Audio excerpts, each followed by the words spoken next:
Nanaskamtano Tawino Soatan. Nanaskamtano Musham. I thank the Creator, the grandfathers and the grandmothers for this beautiful day. I offer this tobacco to the Creator, grandfathers and the grandmothers to continue to watch over us and our families. Nanaskamtan. I thank Mother Earth for all which we stand upon, for the healing that she gives each and every one of us through the plants, the animals, and to continue to keep us strong, and for the life of the sun, for the plants, the animals, and us as the Creator's grandchildren, to keep us strong, healthy, and to take care of the life that you have given us. Akananaskamtan. Hai hai.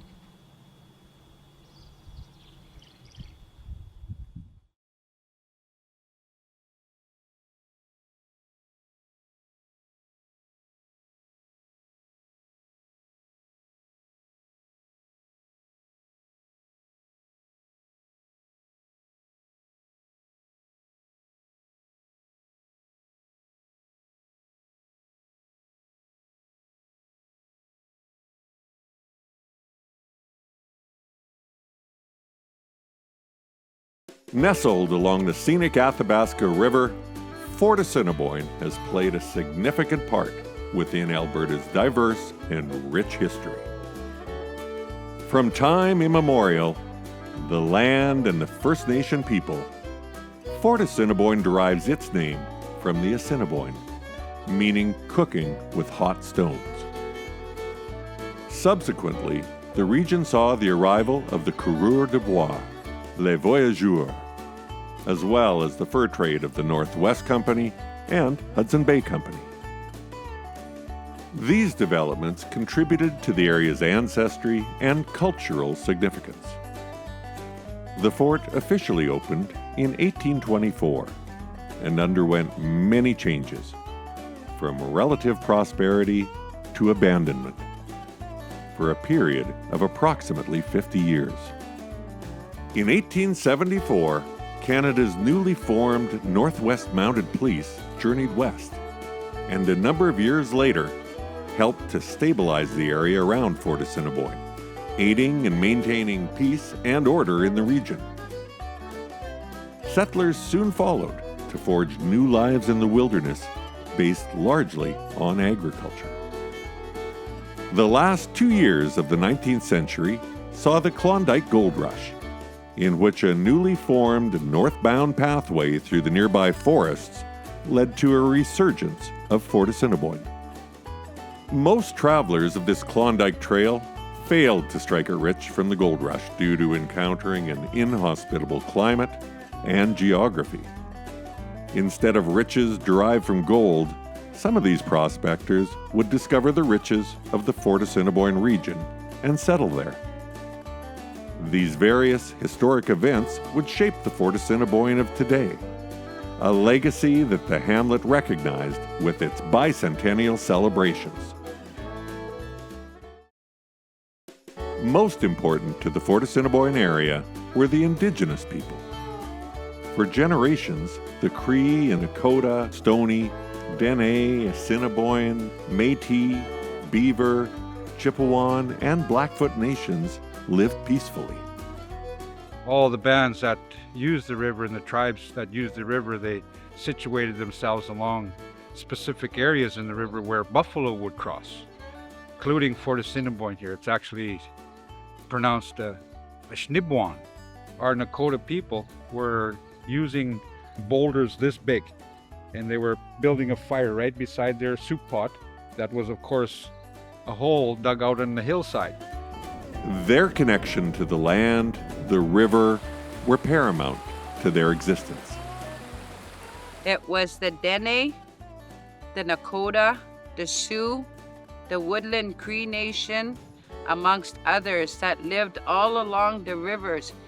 So as the Indigenous and the First Nations and also the Métis have lived along the Athabasca River. That was a highway. With it, they lived off the land using fishing, hunting, and also all the medicines that grow. The river was the highway as nations helped each other. There was always unity. There was no animosity and no anger. Cultural diversity was clearly evident amongst the population. Through all seasons, the Indigenous were mobile and would engage in trapping, hunting, and fishing. All the bands that use the river and the tribes that use the river, they situated themselves along specific areas in the river where buffalo would cross, including Fort Assiniboine here. It's actually pronounced Assiniboine. During the winter, small families would inhabit the forests. In the spring, they would move back into the parkland, into larger camps, and live off the large herds of buffalo. As fur trade developed, mutual dependencies between the area's most predominant Indigenous, the Stoney, and the fur-trading freemen and voyageurs emerged. For their local and national economies, the freemen and voyageurs sought out hides of such animals as beaver, muskrat, moose, bear, marten, and coyote. When the fort itself opened, the traders there, often ranked as clerks, would provide the First Nations with such items as knives, axes, guns, ammunition, cloth, and tobacco in exchange for furs. We think sometimes, history is progress, that we go from being less intelligent to being more intelligent, that is less inclusive to more inclusive. But in fact, the fur trade was a very inclusive, to use the modern language of today, a very inclusive and a very diverse place in terms of culture and language. During this period, there is a key figure, Jacques Cardinal. Born in 1797, Jacques and his family were centered in the Jasper region. Jacques Cardinal's life consisted of such roles as horse trader, guide, and interpreter. He was a freeman. One of his most important roles was in helping develop Fort Assiniboine. In 1824, Hudson Bay Company Governor George Simpson hired Jacques to cut a horse trail from Fort Assiniboine to Edmonton House. This arterial pathway between the two trading posts would serve off and on as the commercial lifeline of Fort Assiniboine into the 1870s. Jacques passed away in 1856. Proudly, he was considered to be one of the leaders of the Métis community. Now, what's interesting about the Métis is that they became the dominant force in Western Canada. They, I would argue, ran almost everything. So what I always say is that Métis ran Western Canada almost from about 1845 to about 1880-90, when the great influx of new settlers came. And if you start looking at those first families of Alberta and the first families of the north, and even the first families anywhere in the west, most of them had strong Métis connections and roots. And the Cardinals all throughout Western Canada were an extended family that saw its roots coming out of Quebec, and they came out generally during the Northwest Company period, but also then through the Hudson's Bay Company when it was amalgamated period. And those families dominated called the working class everywhere. And the Cree have also played this role of middleman trader throughout this period. By the time we're talking about in the early 1800s, these are the woodland Cree who definitely are at home, and this is their homeland in the area of Fort Assiniboine. They would have combined trapping, trading, and with subsistence economy to live in the woodland area.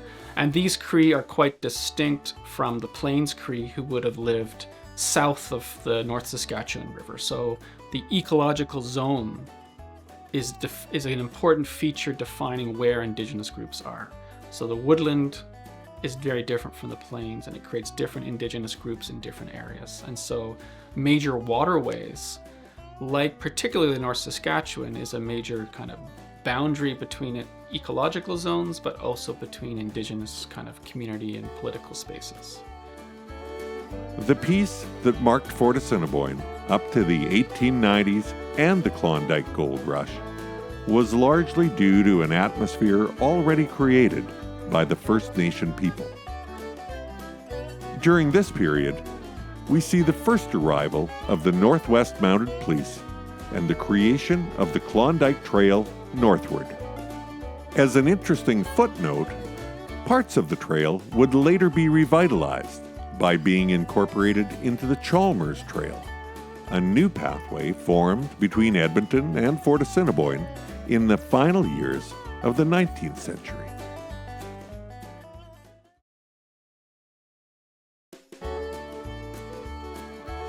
The Athabasca River is the major link to the history of Fort Assiniboine.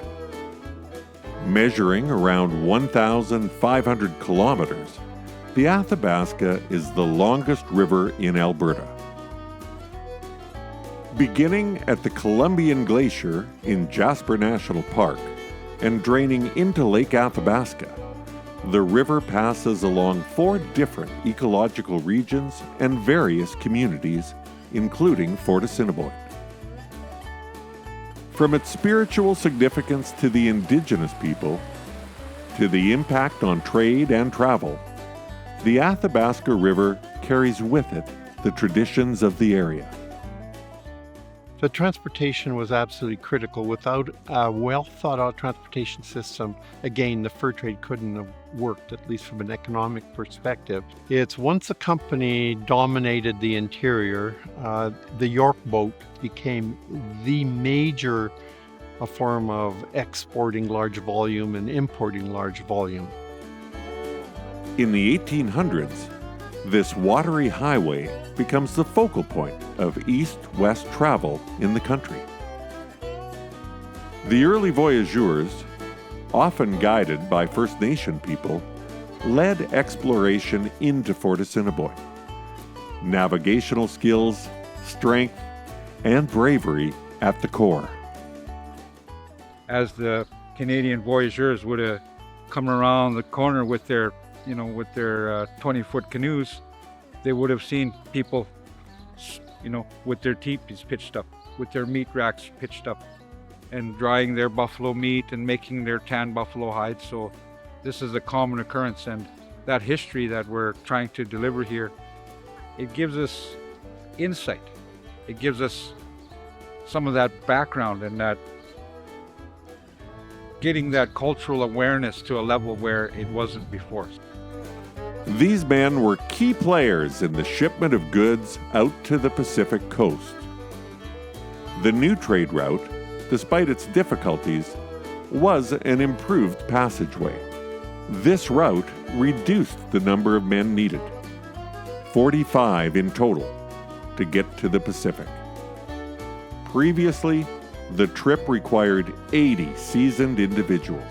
The Fort Assiniboine circuit became a crucial part of the trunk line of the Hudson Bay Company's transcontinental route.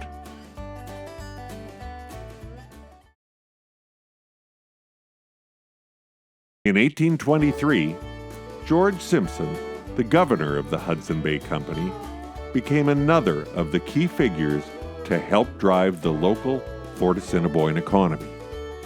Known as the Little Emperor for his size and power, Simpson was vital in restoring the wealth of the Hudson Bay Company, eliminating rivals.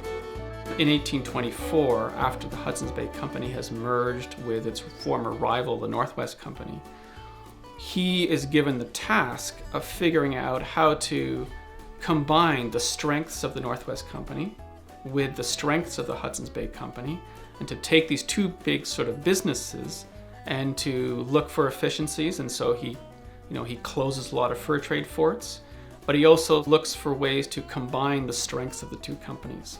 And one of the strengths of the Northwest Company was its knowledge of the Trans Mountain route through the Yellowhead Pass.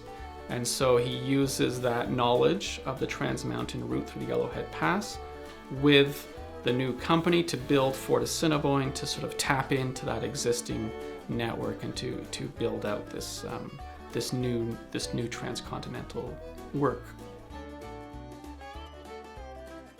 Fort Assiniboine became, for a few years, a busy trading and transportation site in the Northwest. And so the early days of this area was a fur trade area, an area to extract furs or to trade for furs from the Assiniboine and the Cree in the area. That was the main purpose of it. And then to funnel those furs back to Fort Edmonton or further east. It's really only in 1823-24 that the fort comes to what it is for most of the 19th century, which is a major linchpin in a transcontinental trading route. And so its location is quite specific and quite strategic, and it's from this period that the fort really takes its role in history as being this interchange between Fort Edmonton in the east and the south and the Yellowhead Pass to the west. Constructed to shift trade away from the Lesser Slave Lake area, it allegedly saved roughly 1,000 pounds a year.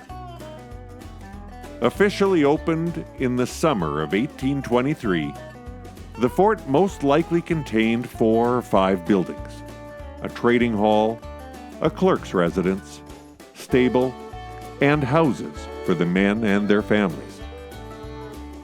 Duties included gathering provisions, repairing buildings, horse keeping, fur trading, and dealing with accounts and journals. This area was a fur trade area, an area to extract furs or to trade for furs from the Assiniboine and the Cree in the area. That was the main purpose of it. And then to funnel those furs back to Fort Edmonton or further east. It's really only in 1823-24 that the fort comes to what it is for most of the 19th century, which is a major linchpin in a transcontinental trading route. The reason why Fort Assiniboine became the transportation hub that connected the east to the west along the Athabasca River was because George Simpson felt it was the strategically most useful place to have a depot. He discovered this because in 1824, he had traveled across the continent from York Factory to the Yellowhead Pass.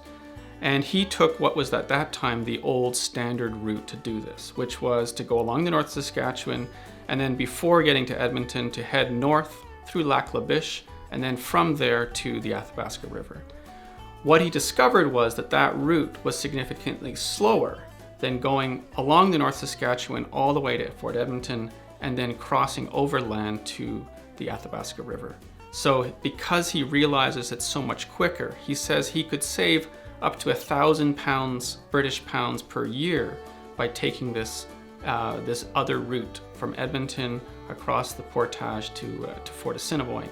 And so with that discovery, a sort of a business decision was made that Fort Assiniboine should be the location and that the way to get across the continent was to go to Edmonton and then take the portage overland to Fort Assiniboine and from there to head west. Situated on the Athabasca River, the fort served as the main transportation hub in bringing trade, people, and provisions to the area. In the early 1820s, horses stand in Fort Assiniboine in large numbers. The fort is relatively inexpensive to operate, with low staff and low wages. Its head, with the rank of clerk, earned roughly $200 yearly. George Simpson realized that the Fort Assiniboine route along the Athabasca River, from York Factory in the east to the Pacific coast, could be more economical. A journey he takes in 1824. So yeah, I think George Simpson, in some ways, against the will of many of the other officers in the company, was the one who made Fort Assiniboine a place of importance. Because in fact, he was initially pushed back by other officers who said putting a fort there was not useful. So he was singular at the beginning in pushing the idea of having a fort at Fort Assiniboine. He himself was an extraordinary figure, a very important figure in the shaping of what's become Western Canada. He grows up in Scotland, raised by his two aunts, so he's sort of an orphan as an early child. What's important for him in terms of the history of Western Canada is that he travels to London as a young man. He works in the sugar brokerage house of his uncle, and it's in this work that he meets a man named Andrew Colville, who is a major player in the Hudson's Bay Company, a major stockholder. And it's under Colville's mentorship that George Simpson is brought into the fur trade and into the Hudson's Bay Company. And he's hired to be sort of the senior officer in the company in North America. However, he'd never set foot in North America. He'd never done anything to do with the fur trade. And so he comes at the challenges of managing the fur trade, not so much with a knowledge of the fur trade per se, but with a knowledge of business. As documented, George Simpson makes several trips to Fort Assiniboine and hires Jacques Cardinal to cut a permanent trail to Edmonton. Simpson referred to the trail as tolerably good. During this period, Fort Assiniboine is key to travel and transport to Lesser Slave Lake, Lac St. Anne, Jasper House, and the Columbia and New Caledonia districts. Fort Assiniboine becomes a transport hub way station of the Saskatchewan district, moving goods westward as part of the transcontinental trade route. The northern forests of Alberta and that boreal forest area was the home to probably the best fur-bearing animals in the continent. And those furs were used largely to create felt in order to make hats. And so if you have this economy out here targeted to one fashion item. Furs and leather from the Hudson Bay Company moved out of Fort Assiniboine to the Pacific coast for shipment overseas to be used for European garments and trade with China. Key figures at the fort included George Linton, Charles Beauchamp, William Calder, Jean-Baptiste Parisien, Jacques Cardinal, Pierre Delorme, and George Deschambault, among others. These men were mostly fur trade employees, French Canadians or Métis who served as interpreters, middlemen, or summer laborers. Other notables who visited the area include surveyor David Thompson, painter Paul Kane, botanist David Douglas, and Father Lacombe.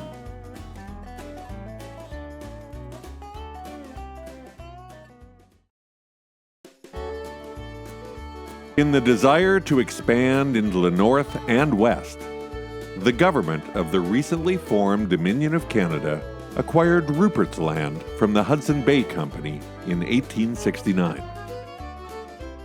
The newly acquired land became known as the Northwest Territories and was populated by First Nations, Métis, and some white settlers. To ensure Canadian sovereignty over the territory for future settlement, the federal government decided a police force was needed for the area. In 1873, the Canadian Parliament passed an act to create the Northwest Mounted Police. In July of 1874, 300 Northwest Mounted Police officers began a 2-month trek across the prairies. During the formation and growing presence of the Northwest Mounted Police in the West, the Fort Assiniboine area, due to its isolation and peaceful history, lay largely dormant. However, in 1897, the Northwest Mounted Police conducted surveying treks involving the Fort Assiniboine area. They were intended to be a Western police. And some people will argue they were from the better families. Others will argue, no, we can prove that they were problem children who had to be sent out west. The police were, some people argue, there to create a stable environment for settlement, and that is true. In the north, they were much later, the 1890s, and they were associated with things like the Klondike Gold Rush, which everyone wants to talk about, but really was, for this part of the world, create a buzz for a few months, maybe a year at most, and then that was the end of that. The Gold Rush, there were better ways to get to the Klondike than going through Fort Assiniboine or Athabasca Landing or the Peace River country. It was, you spent more money than you would ever get. And I don't know of a single person that actually made a fortune who went on that trail. The discovery of gold in the Yukon made it necessary to increase the presence of the Northwest Mounted Police and ensure the safety of prospectors heading to the gold rush. Most prospectors, however, used other routes, like the Chilkoot Pass through Skagway, Alaska. Always entrepreneurial, Edmonton merchants encouraged a route that went by Fort Assiniboine. In order to improve the challenging part of this route, the Northwest Territories government commissioned ex-Northwest Mounted Police Inspector Wellington Chalmer, now working with the Dominion Land Survey, to survey and engineer the route between Fort Assiniboine to Lesser Slave Lake. Chalmers' reports recommended the construction of a wagon road from Fort Assiniboine through the Swan Hills to the Narrows of Lesser Slave Lake. Known as the Chalmers Trail or the Klondike Trail, brush clearing continued until 1898. All of these events helped to solidify the Northwest Mounted Police presence in the area, keeping peace and ensuring the safety of Fort Assiniboine's growing population.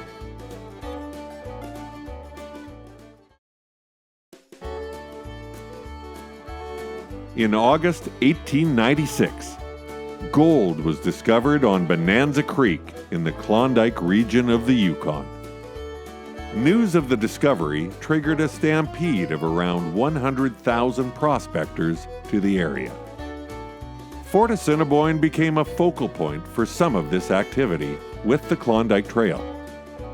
Goods were purchased in Edmonton for the trip, reported to take 90 days to Dawson City, Yukon, 1,446 miles. It was said that this journey was the shortest and cheapest route. In the summer, transport included cart and wagon, driven by oxen or horses at an estimated 20 miles per day. However, travel through muskeg and bogs, surrounded by mosquitoes, horseflies, and blackflies, made the journey near impossible. An attempt at creating clearings and log road passages was only partially successful. Winter travel was an alternative, using sleighs and toboggans. Bad weather made this time of year also very difficult for movement. An estimated 766 men, 9 women, and 4,000 horses and cattle embarked on the overland trail. One traveler who was turned back was American William Gooch, whose unsuccessful search for gold began in November of 1899. By June, his adventure had ended at the mouth of the Mackenzie River near Fort Norman in the Northwest Territories. By the end of 1899, the gold rush was all but over. However, these events helped to improve and restore Fort Assiniboine's communication and transportation pathways.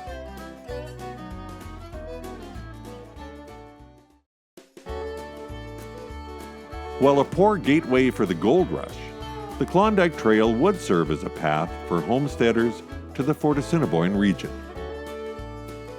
In 1906, the earliest homesteaders were emerging near Holmes Crossing, an area named after the region's ferryman, W.B. Holmes. Within a few years, settlers crossed by ferry and took land north of the Athabasca River. Settlements continued to expand with the appearance of an agricultural economy based upon mixed farming.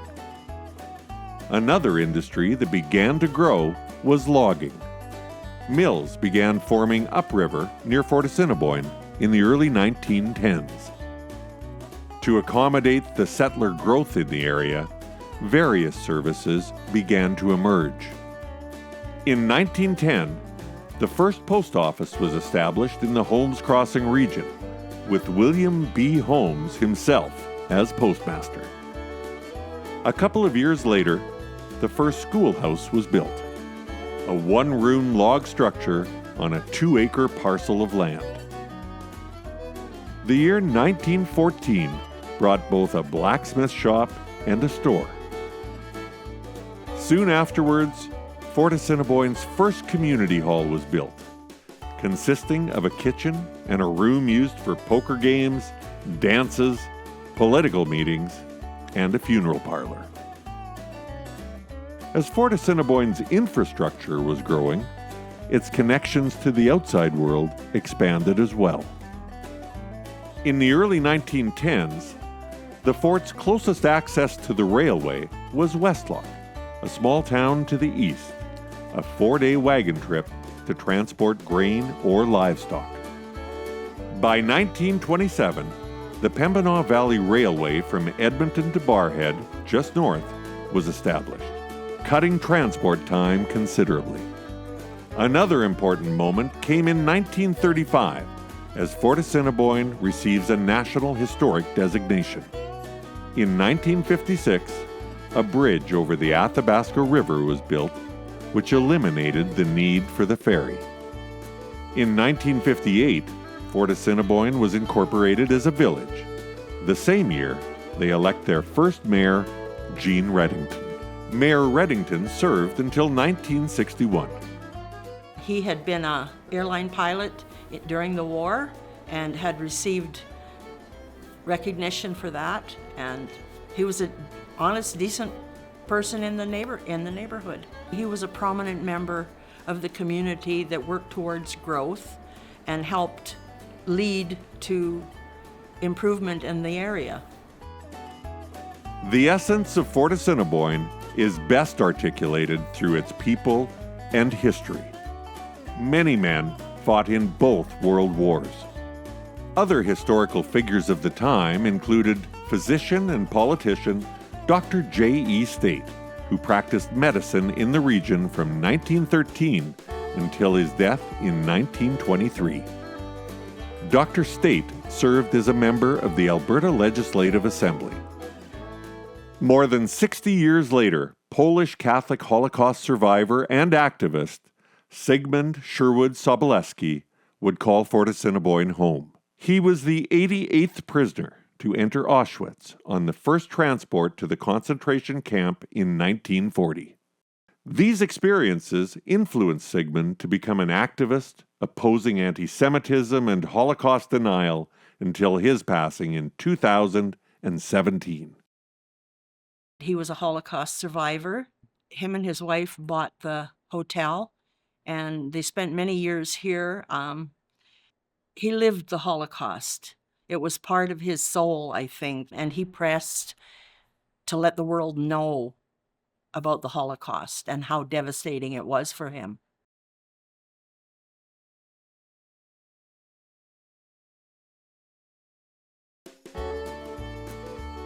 Fort Assiniboine, one of Alberta's oldest forts, becomes a National Historic Site in 1935.